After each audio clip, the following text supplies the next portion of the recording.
up, everyone, and welcome to the Infinite Universe Podcast, episode 18. And do you hear that? What? Sounds good. Good quality this week. Doesn't sound like we're recording from inside a cardboard box. Without masks? Yeah, exactly. We're not wearing masks today.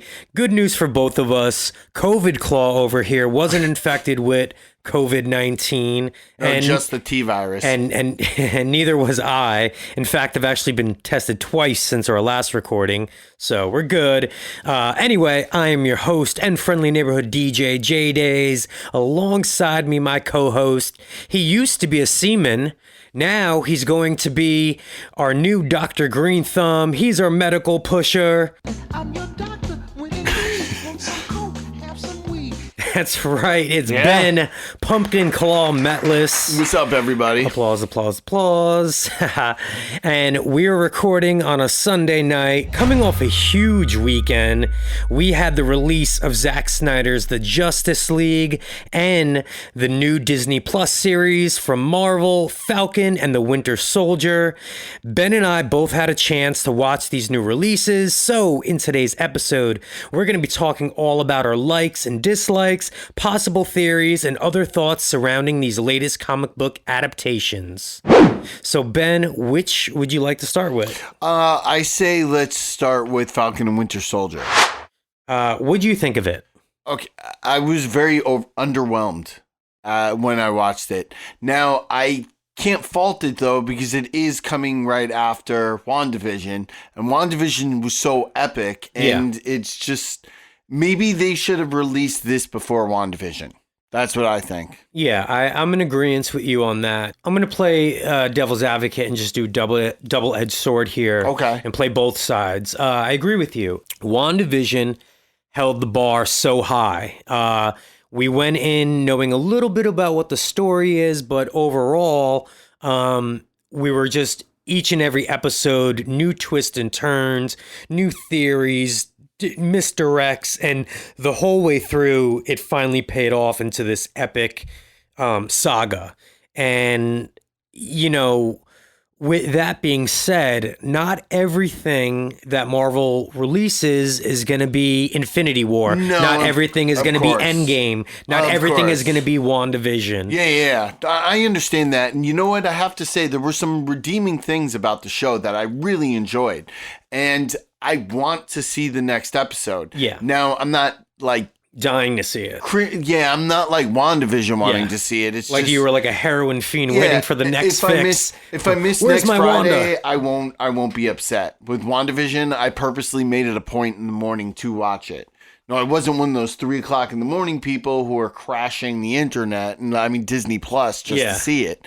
But it was okay. I wasn't floored by it. Now, granted, I don't know if you want me to go in this. Now, granted, I watched it following up after I watched Justice League. Okay. So that again, could have also played into why it wasn't like, I was like, oh, okay, that was just okay. Nice. But yes, I'm like you, and I think like most people on the internet right now saying they were a little underwhelmed with this series.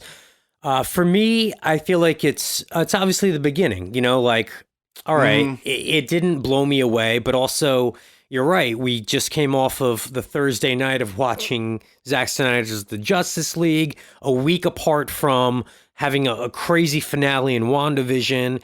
And, you know, our expectations are certainly high right now in the terms of all this, you know, comic book genre releases that are coming out, whether it's streaming or movies or what have you.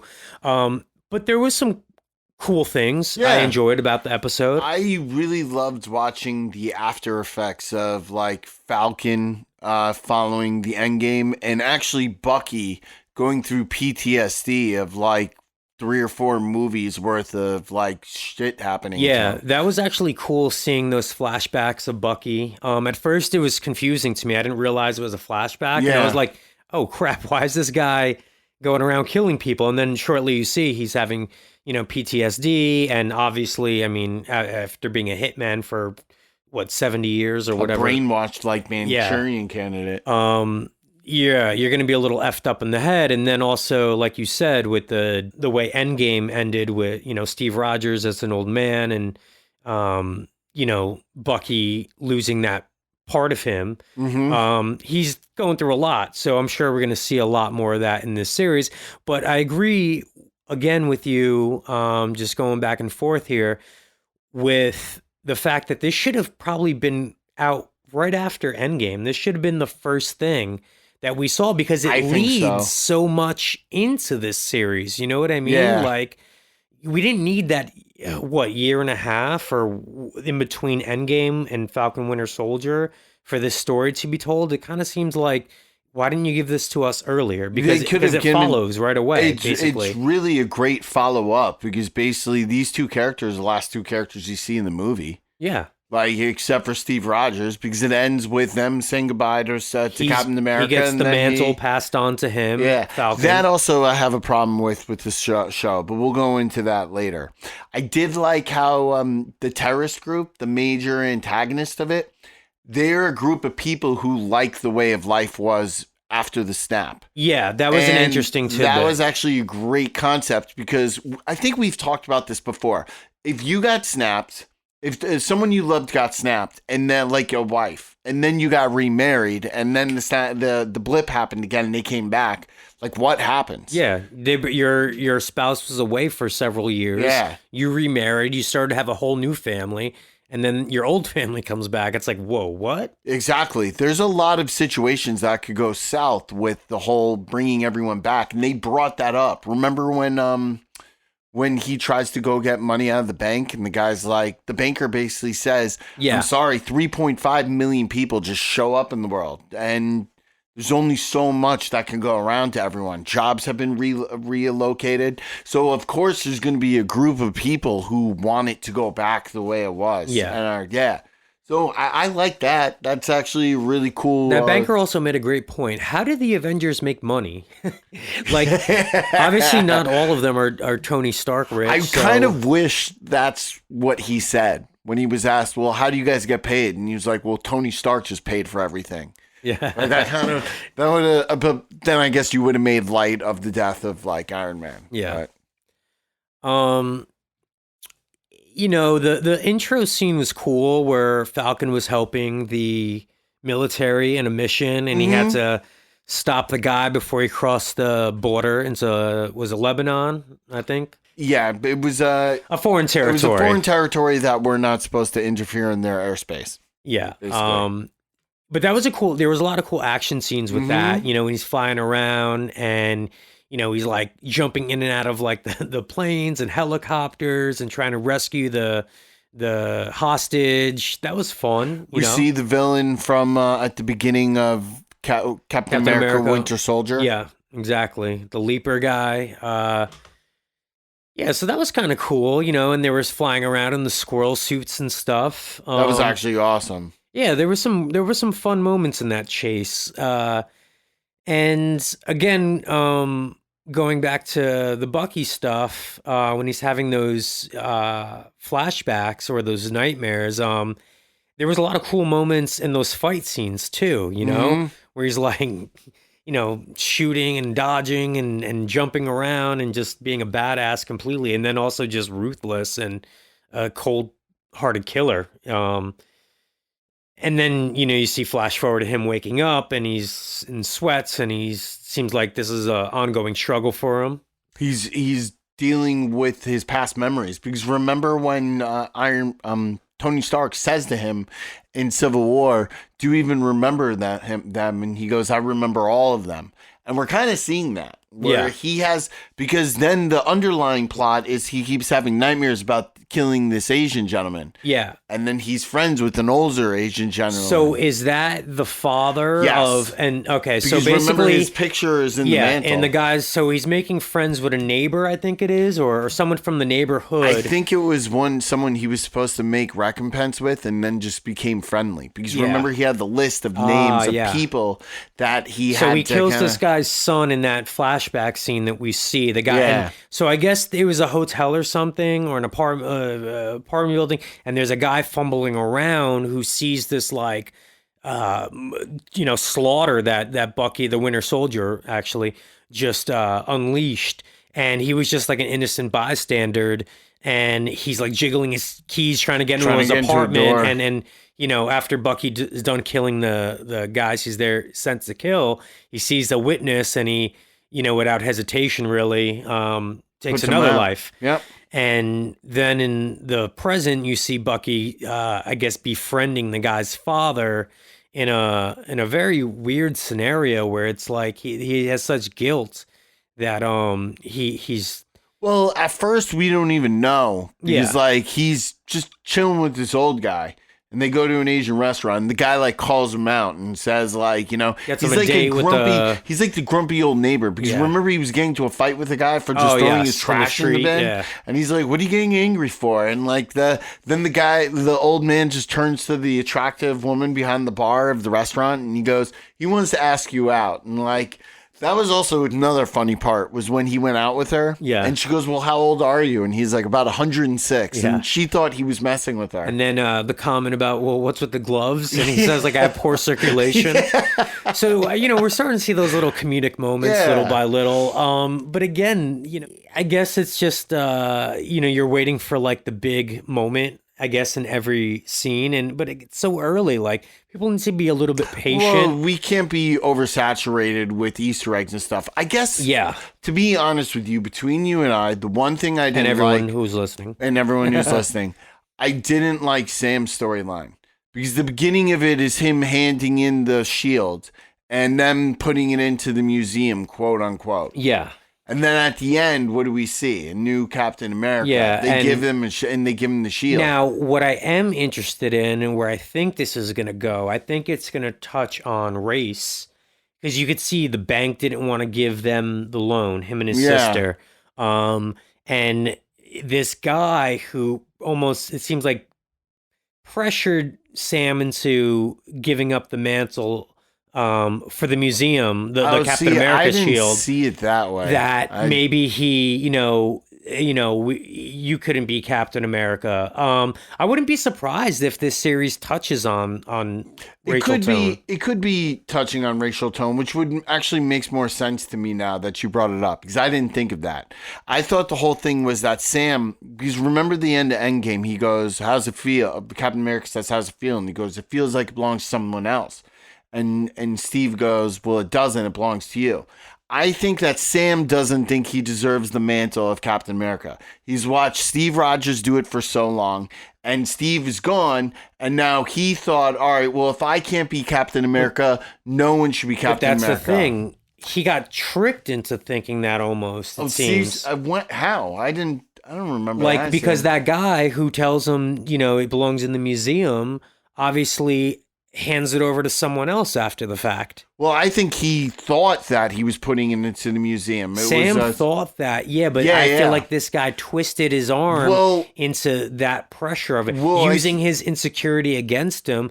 But then he hands it over to some Joe Schmo looking guy. Well, I think that's why in the whole thing was that Steve wanted Sam to have it, because Steve knew that if the government had the shield, they were going to choose their own Captain America, and he wanted Sam to be it. But I don't think Sam was ready to. I think the show is going to be about Sam feeling he's ready and deserves to be Captain America. Eventually we'll get there, but I felt that dude, whoever worked for the government, the way his tone was not like, you could tell he was kind of doing it on giving it to the shield to someone else for a shady reason. His intention wasn't pure for the museum. There was another agenda behind it. Yeah, of course. They were going to appoint their own Captain America. And I think that's what Steve knew what was going to happen the whole time.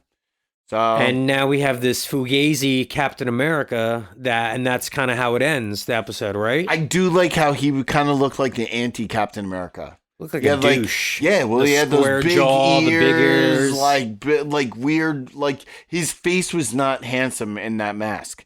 Like kind of gotta give it to Chris Evans. He's a handsome dude, but like Captain America was always like, the epitome of man. Yeah, this guy kind of looks like a tool to me. But anyway, we'll see where the story leads. What I do think is this, though, and I really wish they did this with the series. they should have dropped 2 episodes like they did with WandaVision and give you a little bit more of a taste of where the story's leading. Because for someone who's never watched any Marvel, who just jumped into WandaVision, which there was plenty of people who did that for this Disney Plus series, within those 2 episodes, you kind of got a little idea. Some people were still a little lost, but for the most part, you definitely saw where the story was kind of leading. And if you knew, the other, 20-something movies, that this was, a setup for something way bigger, where I feel like we haven't really seen the setup exactly for Falcon and Winter Soldier. It's kind of like a tease, but there's definitely more to the storyline. We know we got Baron Zemo coming in. Yeah. I'm excited to see the team up. That's actually, and I knew it wasn't going to happen in the first episode. Maybe that's why I was underwhelmed, because I want to see the team up. I want to see Falcon and Bucky going against a false. Yeah, but they're going to build that up to like a epic moment. Like, remember when? Really? I was kind of hoping like episode 2, and then like the whole series is them like together. I think we might not see, maybe by the end of episode 2, but you know how in Civil War, where there was kind of that build up for the Black Panther to enter, like he had his scenes doing the trial, and then it was like when they found out where he found out where Bucky was, and that chase, you know what I mean? That's when you saw like Captain America, Winter Soldier, and Black Panther in that awesome scene in the parking lot. Yeah, when they're on the roof that was dope. And chasing and everything. Yeah. So wouldn't you much rather like that moment like come together in something where it's just like there's almost like 2 stories that eventually cross over, and then there's a big kind of like epic chase scene, where you're like, oh, this is exciting. Yeah. I guess no matter what, just watching them together. We're going to get to that, buddy comedy portion of it, but like, let's not force it so early. True. I understand that. I mean, I'm going to watch it, but I think maybe with just the fact we're on the back end of WandaVision. Yeah. And we just watched Justice League the day before. I'm not craving for the next, like, I'm not going to, when WandaVision came out, I'd watch it like first thing in the morning. Yes, that's what I'm Whereas this, saying. I'm like, I could wait till tonight. Yeah, I could wait till tonight. Maybe I'll watch it Saturday morning. Yeah, while I'm like, but I'm gonna watch it. But yeah, no, I'm gonna watch Let's it. see, and then hopefully there's a big twist where now then I'm like, oh snap, I got to watch every episode of this like as soon as it drops. I do like how they are using the Disney Plus platform and episodes to build up the characters, like the in between storylines that are going to be bigger for the movies.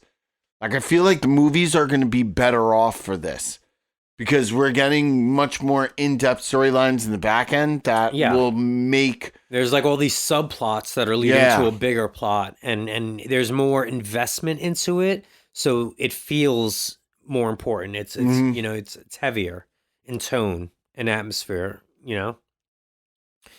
So I think that we saw everything. I mean, it's good.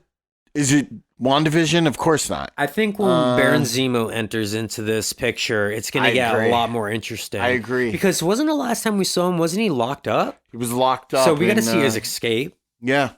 So that's going to be interesting. He's a smart villain with no superpowers, or exactly, maybe there's a bigger villain in the picture who, unleashes him. Who knows? So, all right, let's give it at least till episode 4 before everyone online starts shitting all over it. I think it'll pay off. Like, when does a Marvel movie, other than maybe, I don't know, Captain Marvel, not pay off? And in hindsight, like, how many Marvel movies did you watch? Maybe like, I don't know, Captain America First Avenger or Iron Man 2 or 3, where later on down the road, when you see the whole picture, you have more appreciation for some of the movies. That was Avengers Age of Ultron for me. I actually didn't care for Avengers Age of Ultron when it first came out. And then when I saw it compared to the big picture, I actually love it now. It's great. I actually always liked Captain America, the first Avenger. That to me was one of my favorites. That will always be in my top 5. Oh, wow. Yeah. All right, let's move on. All right, Ben. So let's talk about the other big release this past week. We had the long-awaited, much highly anticipated Zack Snyder cut of Justice League, and I'll start. Overall impression, freaking awesome. I agree. It just it gave me everything that I wanted from the other release. I don't even know what are they calling it? The Josh The Joss Whedon release? Yeah, the Josh cut or Whedon cut or whatever. Anyway, it was just such a fun ride. I mean, it was a long ride. To be honest, I had a very busy work week on a TV set, so I didn't get to watch it all in one sitting. I don't know many people who did. Did you? I did. Okay. Well, I had the day off, and I got new blinds that block out the sun. okay. So actually, You had I an like excuse to I made watch it. I made the room so dark and like sit in the sweatpants and a bowl of popcorn. It was awesome. Nice. Well, yeah, I mean, it was such a fun ride, and we got so much more than we ever really got from any other DC film. I feel like it was the best DC extended universe film. Yeah, I mean, I would see it in IMAX and that was why we got that thing at the beginning that said it's in its original form, because it was supposed to originally be released in IMAX. okay. It was going to be released in IMAX, and then they reformat it after it leaves the movie theaters for like home viewing. So, but I would definitely see it in IMAX. It was fantastic. For me, it was the action scenes were so great. The plot was so much better, and it was so much easier to follow. The story is much more coherent. We know now about the mother boxes, why they're on Earth, Yep. why they woke up. Like, the characters were much more better developed. I actually have to give Ray Fisher credit because at first when I heard him talking about how he was treated on set by Joss Whedon, I was like, maybe he's just upset because that happens all the time in the movies where characters are developed to have bigger plots and then they like cut them down. Like the Ernie Hudson, who was in Ghostbusters, he said in interviews, like, he was supposed to be on page 29 and then like rewrites, he doesn't show up until page 69. Almost an hour into the film. So I thought it was just, here's this young actor who's just upset. He was cut out of, a lot. But then when I saw this, I realized Cyborg had A much bigger role. And more important. Yeah. He was imperative to the entire story. Well, what's really great about this is that every character was more important to the story. Even the Flash, moments of Wonder Woman being so much more important. She felt like actually the true leader of the group. Yeah. Like Batman was kind of just like, he was the one with the ideas, but like she was the one that executed it and was like, all right, we're getting this done. I mean, just everything from, like you said, the backstory of the mother boxes, or the battle was even more in depth. That ancient battle that they talked about. The Darkseid stuff was longer, like when he was fighting in that flashback scene. Well, the relationship between Steppenwolf and Darkseid made much more sense. Yeah. I mean, the whole concept that Steppenwolf was out of favor of Darkseid, and he was trying to reclaim the Earth for Darkseid to get back on his good grace. Yeah, that actually to me was I thought, now I'm invested in this villain. Now I care because now I want to know, speaking of this villain, he was such a badass. He was. The scene where he went to where the Amazons live to fight to take their mother box. That scene was so much longer and extended.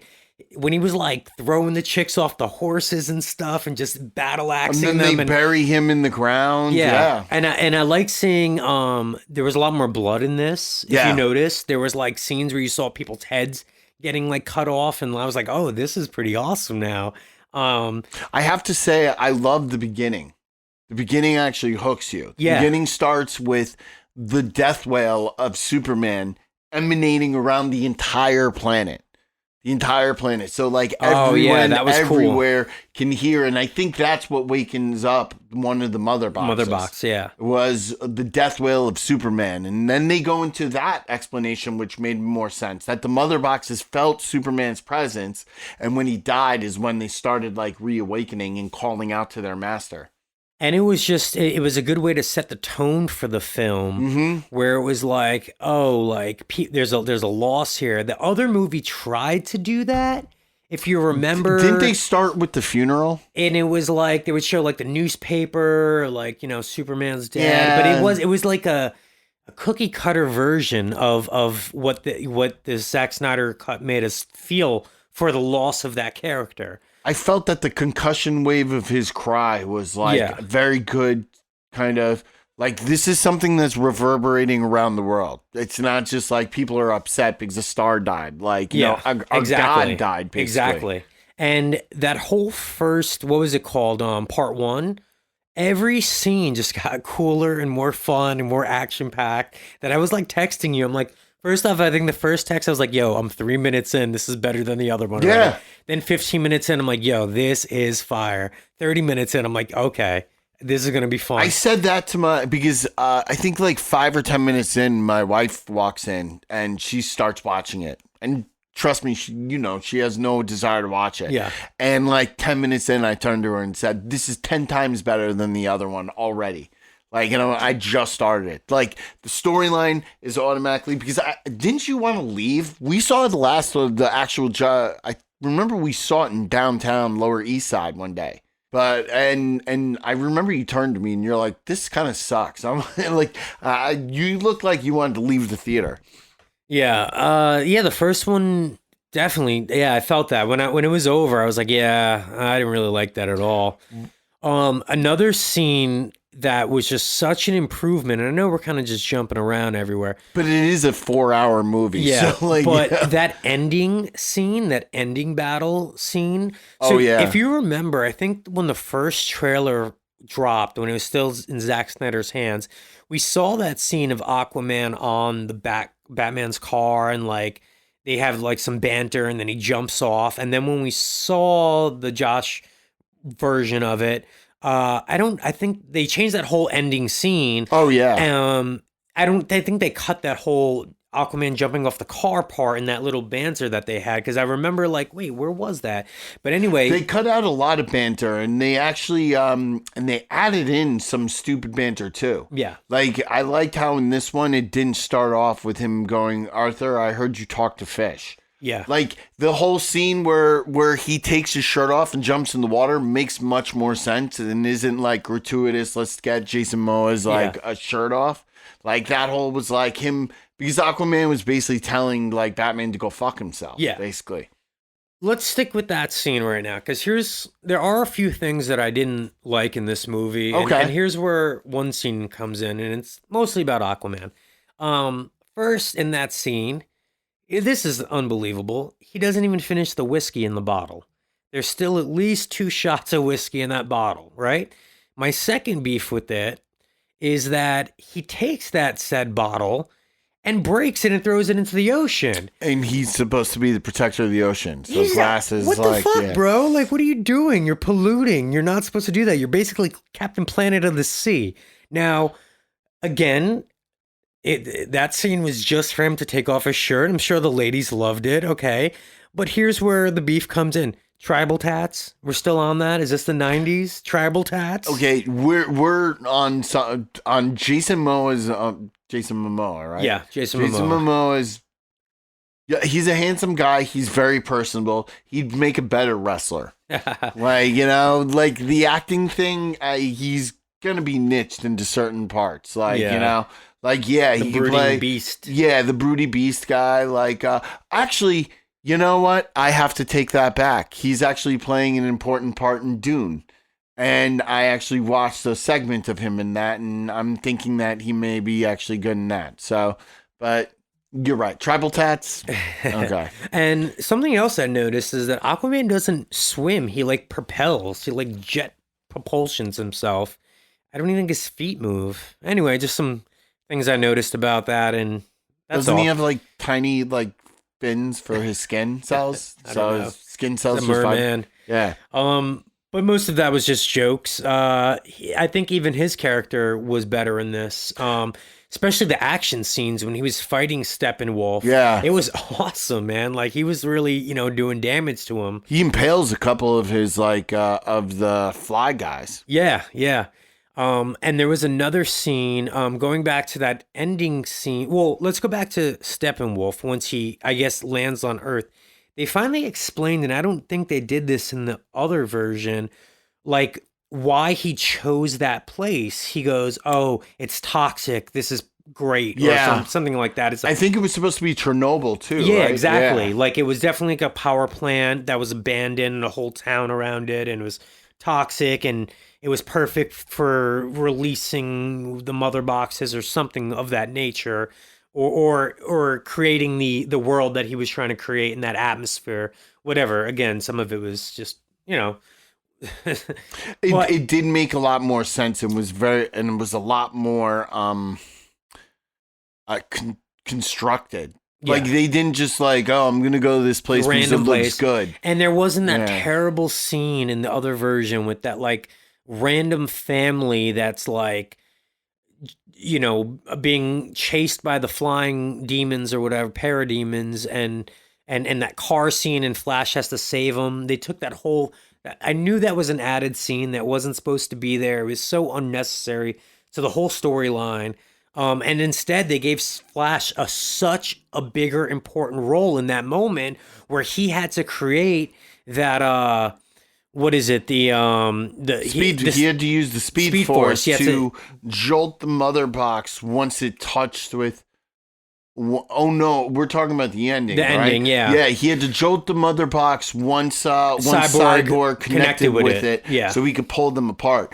But then what ends up happening, they end up losing. This is actually that was so cool. When this part happened, I actually jumped off my couch and I was like, holy fuck, they did it. Because they end up losing. The mother boxes merge and it destroys everything. But Flash uses Flashpoint to reverse time. Yeah. And just at the moment where he can jolt and I was like, yes, yes. All the heroes in this had a much bigger role impactful role to serve in defeating this villain, because it wasn't just one person coming in, it was all these different moments that they united, right? Heroes unite.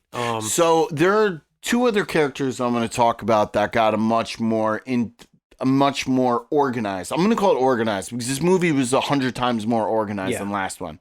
And actually, one of them is important in the theory for what I think happens later or was supposed to happen. So Lois Lane and Martha Kent, they had a much more deep, the Kent's farm is taken by the bank.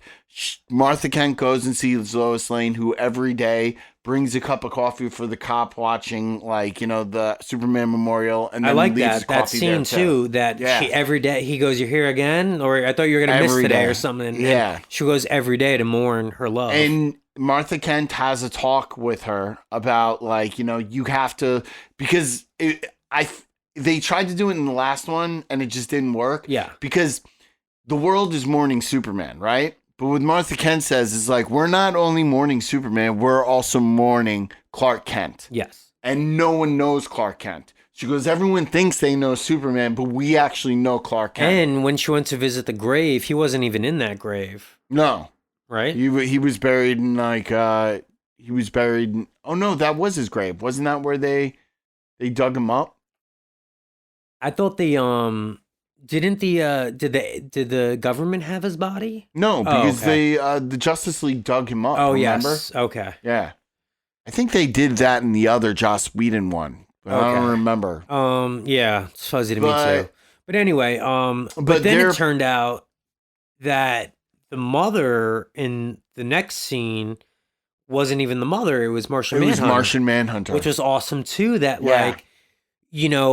again, because I was kind of bored. I was like, oh, another scene with the fucking, Mrs. Kent and Lois. Because there was like a whole 10 or 15 minute scene, it felt like, in the other version. Yeah. That dragged on. It was just like such a lull in that version, which, thinking about, there's many of them. But when she leaves and then he morphs into the eyes light up. The eyes light up and then he turns green. Yeah. No, and then he turns into the general. Yeah. Basically. And I was like, yes, this is so cool. And then at the end of the movie, when we see Martian Manhunter arrive Dude, on Bruce's back door. That was actually one. There were a lot of comedy mixed in that I loved, and that was like, I mean, like Bruce Wayne kind of comes out and like sees this like green floating alien, goes, can I help you? Yeah. Like, it's like it basically says, I've been watching you people, but you're doing good. I'll join. Like Batman's kind of like, cool, we'll be in touch, man. Like, you could have phoned me about this. It was funny because just at that point he's seen aliens before, and And the other thing is, wouldn't you feel like, all right, so Batman would have, or at least Bruce Wayne, regardless, would have crazy security around that place? You know what I'm saying? But it's probably so isolated, no one even knows it's there. Exactly. And I feel like anyone who would find him there would be probably like, he didn't seem worried by it for whatever reason, No, he was kind of cool about it. And here's the weird and fun thing about this. Like, so apparently this is just supposed to be like where this kind of story ends, but there will be a Flash movie.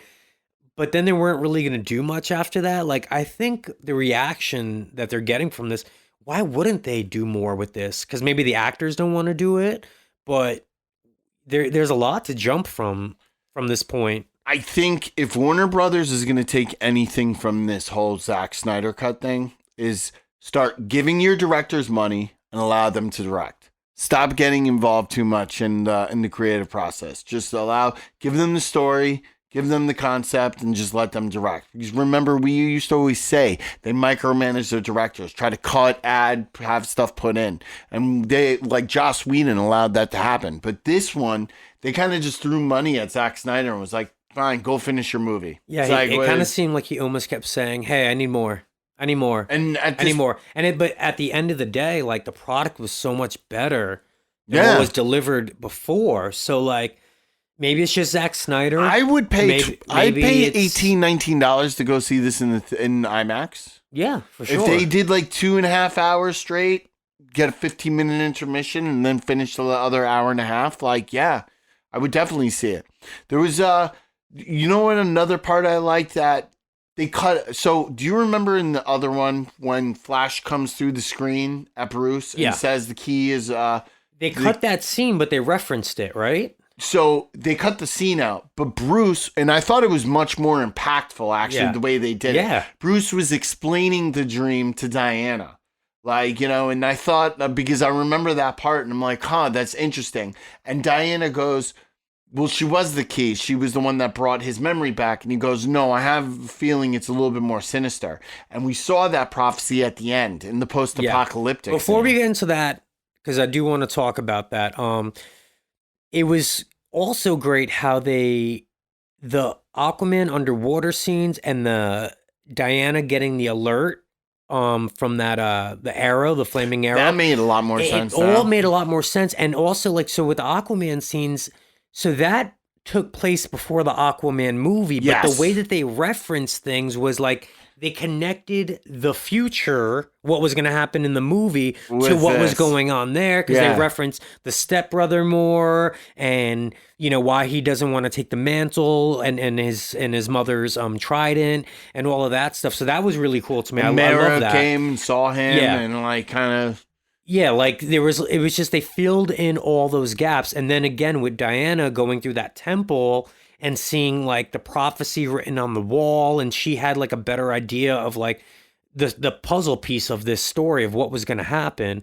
Whereas before it was just these quick cuts to like, okay, so Diana sees an alert of the eternal flame or whatever the heck it was. They jumped the gun on a lot of things. Yeah. You know what this movie felt like? So when you're watching like a 3-4, like when you're watching Lord of the Rings on television and they have to cut it for time. Yeah. And they cut out some major stuff out of it just to make it fit. Like they're cutting a 4-hour movie down to like... Some of the big dialogue or whatever. So you're like filling in the gaps on your own, but you're kind of confused. Because you've seen it enough times where you're like, all right, I know this happens, but it's kind of important. That's what the first Joss Whedon Justice League felt like. It felt like it was the cut for TV time version of the Zack Snyder one. Yeah. It was an overall better movie. I really loved it. I'll watch it again. That's the difference between this and the other DC Extended Universe movies. I think I've only rewatched one movie of DCEU, and that was Aquaman. And what was great about this, they mentioned the Green Lantern a lot more Well, in this. they referenced it, and they showed him, but they never showed. well, they never showed our Green Lantern. Yeah. They showed a Green Lantern, but they showed the ring flying away. so So that was cool. They kind of hinted at that. You know what was really cool in that scene where Steppenwolf tried to get the ring? Mm-hmm. That was fucking awesome because you were like, oh shit, if he gets a lantern ring, Yeah, we're all screwed. You're all fucked then. He looked so much better too. The CGI was so better. Yeah, his suit was awesome when the spikes would come out and like extend, or he could like absorb energy too, or like when Amazon's spears went into him, he like broke it off. They basically the spikes in his armor just kind of snapped up and tore them out. Yeah. And just there was a lot more. Yeah, the fight scenes again. Every one of them was just way cooler.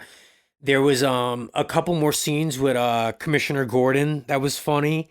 I don't know if you noticed it, like when they show the quick scene where he's walking through the police station. One of the receptionists gives him like a handful of like, when he these are messages for you, and he goes, yeah, okay, and he takes it, and he crumples them up and just throws them away. in the trash So can. he's still like the asshole J. Jonah Jameson in a way because it's the same character. Some of the comedy scenes that were kind of shoved into the other one that they left in this one made a lot. Like that scene on the roof when they go to see Commissioner Gordon. Yeah. And then like everyone kind of disappears. goes and flashes this still something. He goes, oh, he goes, well, that's rude. Like that felt much more necessary for the scene instead of just like at the last one. It felt like they kind of just chopped it in like, oh, we need a funny scene, put that there. Exactly. This felt like it really kind of was cohesive with the whole what they were doing. And I really actually love the Flash scenes in this, the relationship that they showed with him and his father in jail, and how he his father's like, don't stop like living this fantasy, like trying to get me out of jail, because he's like trying to talk with lawyers, or he's trying to go to law school or something like that, and it was just so much more interesting. And then when the scene where he saves Iris, and I guess that's where they meet for the first time. Awesome setup for the Flash movie. Yeah. And again, another funny moment because like after he like saves her and everything, he's like back inside because I guess he was applying for a job at the puppy store. And he was sitting there with all with the the puppies and he's like, crazy city or something. He's like, what happened out there? It is crazy. His jokes didn't seem as corny as they did in the other one. Like you get to learn a little bit more of his personality, so you're a little bit more playful with him, whereas in the other one, his jokes just seem forced. They were forced and immature. Yeah. Just felt like everything felt jagged in the other one, and this felt like it was a full-on movie. Yeah, I feel like they really didn't care. Like when Josh came in or whoever finished it. If you think about it, he was finishing a movie another director started. Yeah. It's like maybe he didn't care.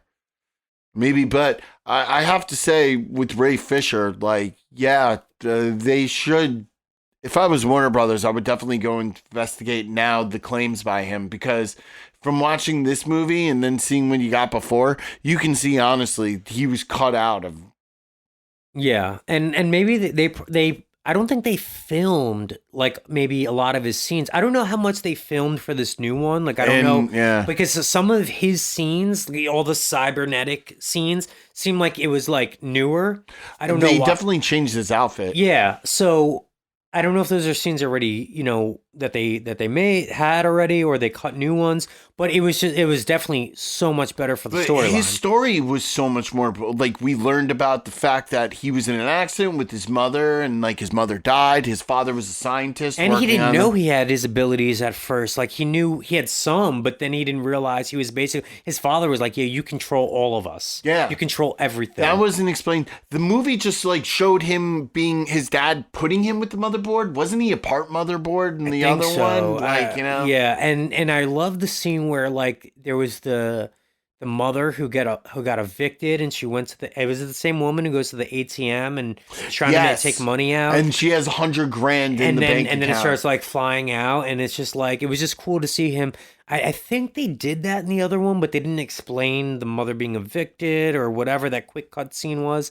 Again, just so much more depth to that character overall, and he was such a pivotal role. Everyone really was in this, Yeah, but his character was glossed because I remember we talked about that, how it was just Cyborg felt like he was an unnecessary character. Yeah. And in this, he was imperative to the entire story. And- Like his father working on the mother box and then using the box to bring his son back to life. And we saw him use his powers in such different ways, like when he made the recorder reanimate. Pull back together. Yeah, after his father died. Like all of those like little things are like, oh, that's dope. Or like, the stuff with Barry where you're seeing him do, stuff that the Flash could do, and finally they're, showing it, Or even Diana, there was a whole bunch of scenes where she's using her powers more aggressively against some of the villains. In the that there were some awesome scenes where she was kicking ass. But even the beginning, or shield or gauntlets. There was a funny meme I saw where, you remember the scene when she saves all of the school kids at the beginning, and she goes up to the little girl and says, and the little girl goes, "Can I be like you when I grow up?" And Diana goes, "You could be anything you want to be." Well, someone posted that like on a meme and go, imagine being Joss Whedon and deciding this needed to be cut from the film. Yeah.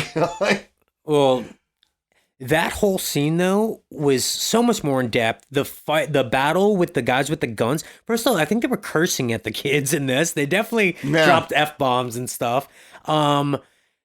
When Diana went to fight them, she was really kicking their ass, throwing them against the wall hard and stuff. And then their whole little plot was more explained too of what they were, whereas the other one was just it just seemed like a bank robbery to me. And there was a bunch of kids in there. These are more terrorists. The whole thing was we're doing this to prove a point. Was the thing. We want, I think, everything to be like a level playing field. I don't know. I'm kind of maybe going. They were anarchists in this one, when in the other one they made it seem like they were just bank robbers, even though the bank robbery didn't make any sense and the explosives didn't make any sense. And it seemed like Diana was dodging a lot more bullets in this too, which was awesome, and a lot faster. That guy, I don't know if they had this in the other one, but he changed the setting from semi-automatic on the gun to automatic. And she's still blocking and every single one. So dope. Like everything about it was just so much more fun. And even when we get to Superman's parts, when he comes back to life, right? That fight scene was so much cooler because you're seeing the heroes struggle a lot more in this. Like, I think Aquaman's in a headlock at one point, or the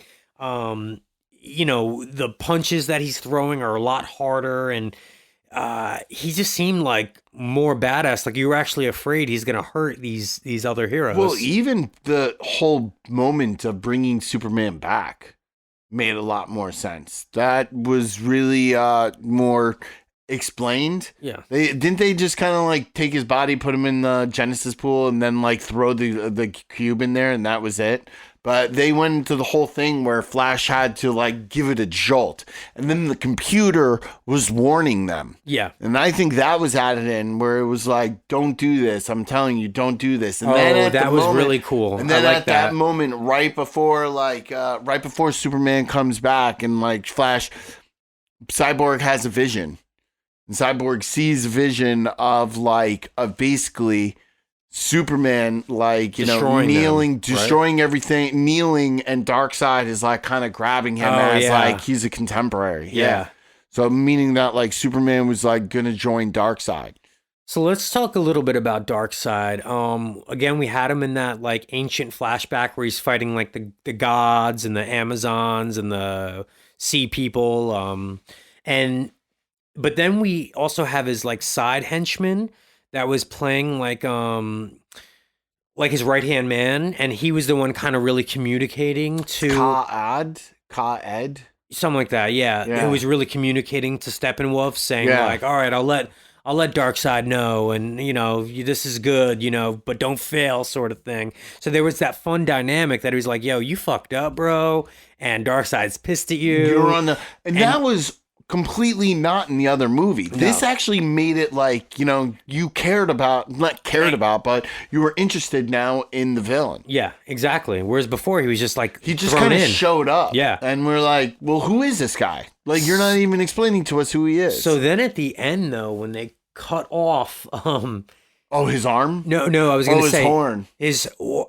I thought, oh yeah, well, his horn. Oh no, they cut off his head, and it like falls into the portal where Darkseid basically is about to enter our realm and fuck shit up. But like the heroes basically send Steppenwolf away with his head rolling off. And then like Diana right at the last moment slices his head off and like it rolls into the portal and then Darkseid steps on Steppenwolf's severed head. Yeah. And I guess you should talk about the scene just before that. So when Flash reverses everything, Steppenwolf rises back with half a horn cut off before so basically they have to take him down twice. Superman beat the crap out of him. Made him his like bitch. This is not like... First off, he has his black Superman, which is awesome. Which was great. I was so happy that he came back with that. He had his black Superman, but then when Superman came back and started whooping Steppenwolf, oh my god! Like I thought that they did not censor this at all. This was much more aggressive, like you said about Wonder Woman. This was It was violent. Yeah. It was straight up violence. It was more for the 21 and over crowd. It was excellent. 18 and over crowd, whatever. It was how you would want to see Superman. Yeah.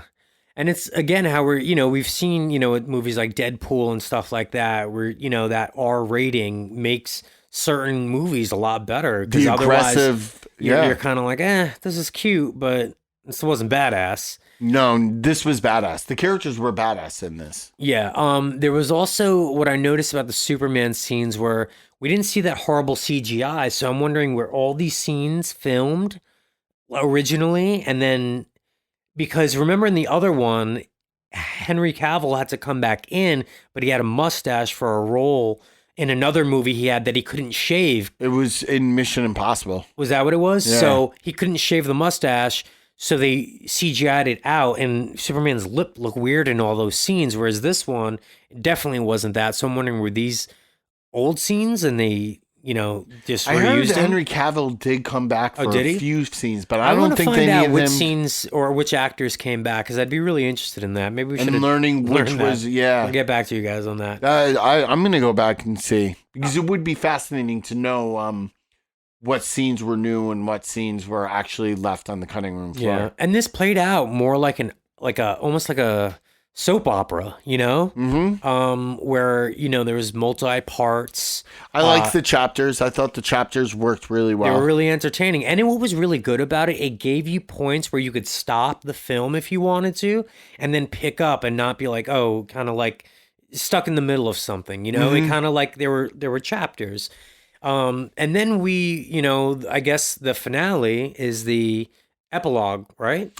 Yeah, well, it starts off in a post-apocalyptic world. And, the first epilogue is Deadshot going on Lex Luthor's... Well, I guess it was Lex Luthor busting out of jail, which is fun to see that, some guy was in his cell, another bald guy laughing insanely. Which I thought at that point it was like almost like Joker. Yeah, I thought because they zoom out and then they show like Arkham, and I was like, oh, they should have made it Arkham Asylum, and they should have showed other villains in there, or at least like tease like one person, But what was interesting is they kind of tied up. Was that the ending of? Was that the ending of Batman v Superman, or was that the ending of the other Justice League because they showed the Lex Luthor scene where Deadshot walks on to the boat, right? That was like a bonus scene in one of those. Was that? I think so. Or maybe it was a deleted scene that I saw on YouTube. I'm not quite certain. But that was cool to see that set up, and then you're like, oh fuck, now we got Deadshot to worry about. And at that point I'm like, I don't know where we're going with this story. Like, how much more of this movie's left? I'm like, is there gonna like lead into a really cool like Batman versus Deadshot kind of moment at the end of this? I don't think they're going anywhere with any. Because he says, "I'll tell you who he is, Batman," or Batman is Bruce Wayne. So now Deadshot knew who he was. Isn't he playing Deadshot in the Suicide Squad though? I don't know that. No. I'm pretty sure he's not. No. So then. Let's go from there, though, because then it goes into the post-apocalyptic world. And the setup for this is pretty cool, because first, This is that scene, and again in the Josh version of it, which it kind of didn't make sense. It was a nightmare scene. It was a nightmare Which scene was with cool the how burnt they- image of like that was the only reference to Darkseid in the other one. Yeah, It was the burnt burnt the image logo of Darkseid's the logo. Omega logo, I Yeah. believe it was. Yeah, so this was interesting because it just seems like it was a post-apocalyptic world and there was still work to be done. And you think it's just Batman at first, and then you see that, like, he has other. His Deadshot. He has Deadshot, Mara. Cyborg, and the girl from Aquaman. And I Yeah, think that would. And yeah.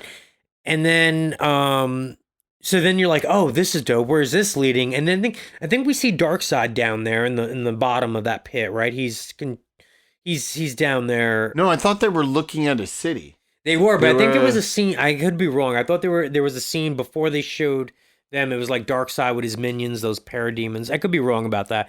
But they look Well, down at that the was city. in the Joss Whedon one where they look down. I think this is just them heading towards the city. Okay. So here leads the only other part of the movie that I hated. You didn't like the Joker scene? I hated this I Joker thought it was scene. actually. I thought it was excellent. I'm sorry, Jared Leto. I don't like you as Joker at all. This is my only what- other beef with well, the movie. For what it was, I felt like I actually thought it was really important. I thought it kind of hinted at a lot.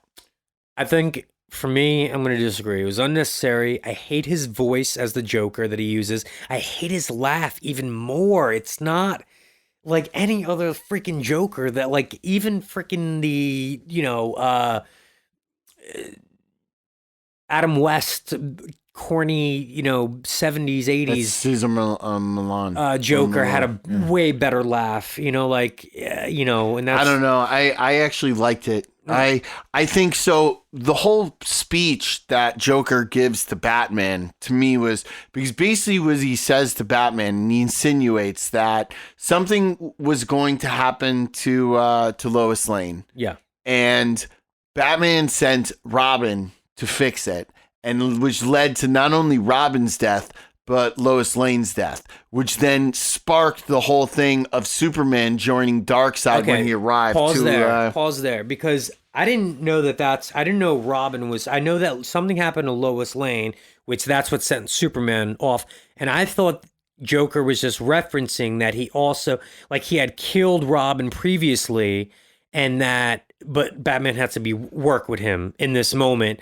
And that was Batman's beef. Like, Batman's like, I hate that I have.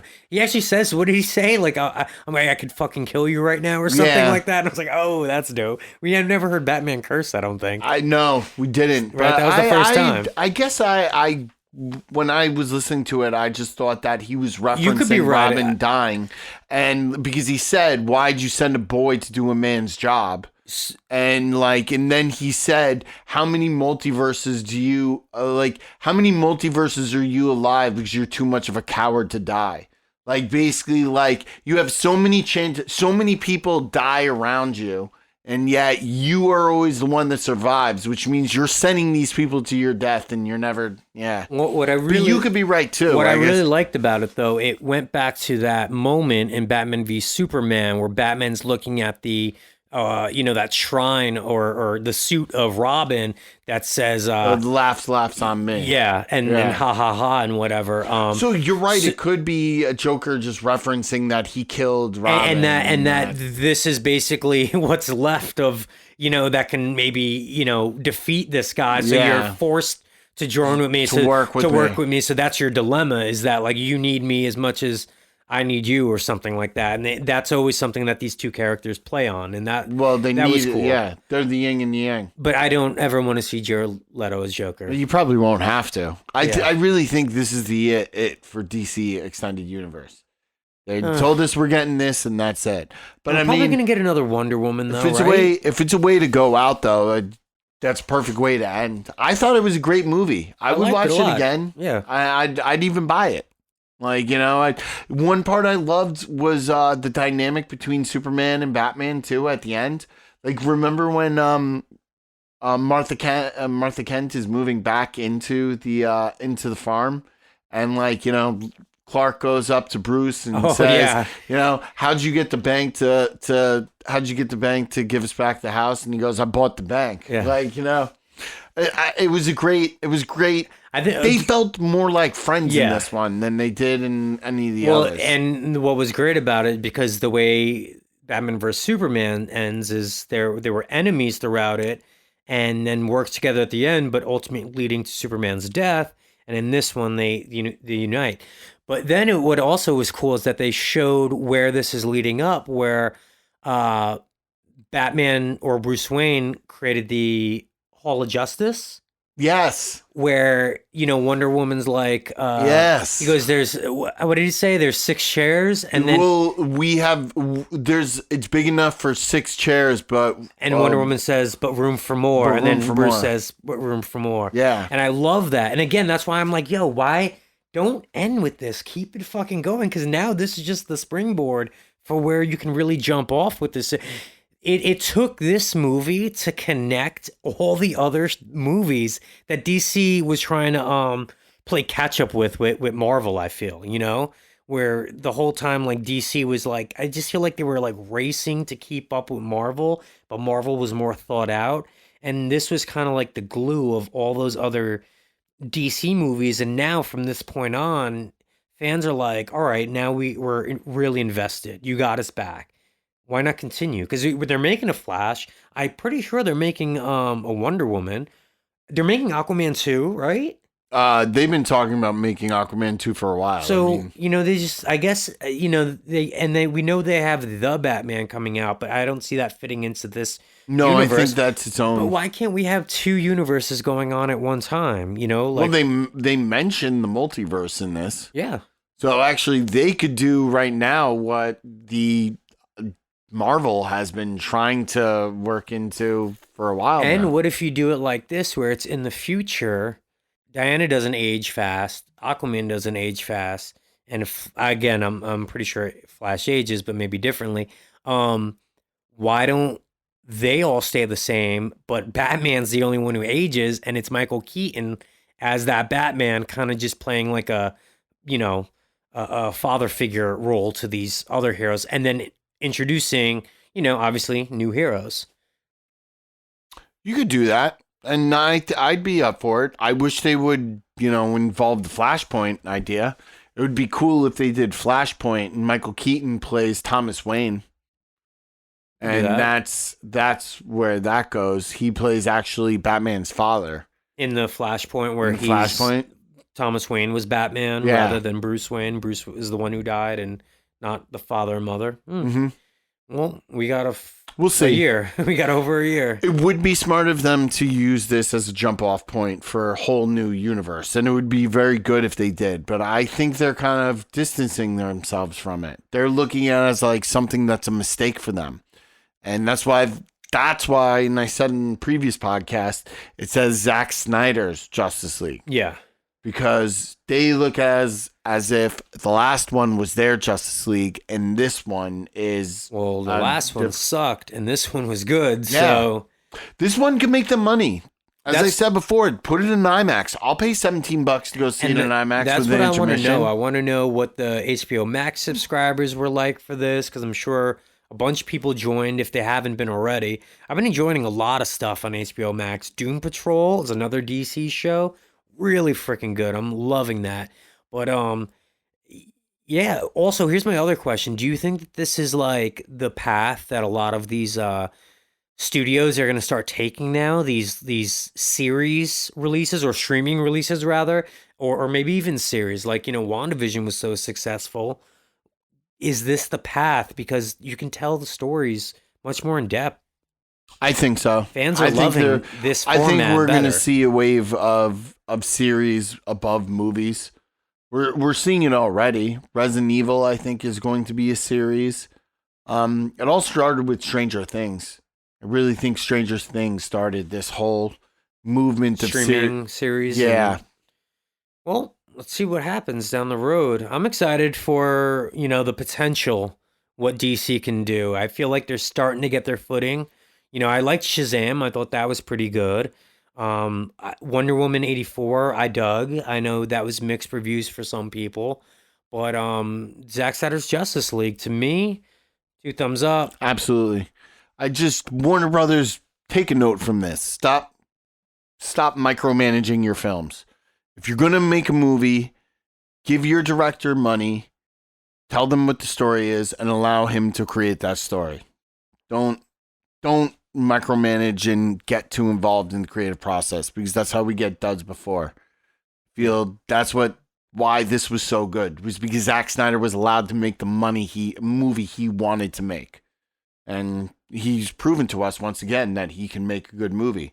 All right, I think we're going to wrap things up with Zack Snyder's Justice League. Let's leave it right there. If you haven't seen it, though, definitely go check it out. Worth the $14.99. Again, there's other good content on HBO Max, so go peep it all. All right, I want to remind you guys, we still have that Pop Funko giveaway of Super Scroll. All you have to do is subscribe to our YouTube channel, like our videos, leave a comment, and share. We're also out there on social media. Please follow us and join the conversation online. Hit that notification bell to stay up to date with all our podcasts and try to win that Pop Funko. We're going to have another one after this and some more giveaways. We're also going to be coming at you real soon with some videos. Yeah, we're going to start getting more content out there for you guys. We appreciate any new listeners checking us out. And don't forget to subscribe to us on Apple Podcasts or Spotify, also out there on iHeartRadio and other podcast platforms. Well, that's going to do it for this episode of the Infinite Universe podcast. I'm J-Days. I'm Ben. And remember, although we may be a-holes, we are not 100% dicks. Until next time, we're out of here. Peace.